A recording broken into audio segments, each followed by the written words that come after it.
Kakaunti pa nga lang yung mga tindahan na nakikita nyo ngayon. Dahil nakakatiyak ako pagdating ng March ay magtatayuan na naman ng iba't ibang klase ng mga tindahan. Kapag malapit na ang mahal na araw ay nagkakaroon ng malaking oportunidad ang mga tao dito para magkaroon ng hanap buhay. Kahit hindi pa man dumarating ang mahal na araw ay marami na rin nagtitinda dito ng mga souvenirs. Kaya naman kung mahilig ka sa pampaswerte, anting-anting, mga halamang gamot at kung ano-ano pang paniniwala ay arat na sa kinabuhayan. Napadaan nga pala kami dito sa iba't ibang mga tindahan dahil naghahanap talaga sila ng kung ano-ano hindi ko maintindihan.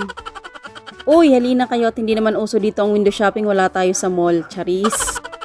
Actually, ini-enjoy lang naman ng aming mga pinsaning mga taga Cavite ang moment na meron sila dito dahil kinagabihan ay uuwi na naman sila papuntang Cavite. Kapag nandito na kayo sa amin, bukod sa marirelax na ang utak nyo ay marami pa kayong mapagpipilian ng mga souvenirs dito. And after 1,000 hours ng paglalakad, charis, hindi gayon.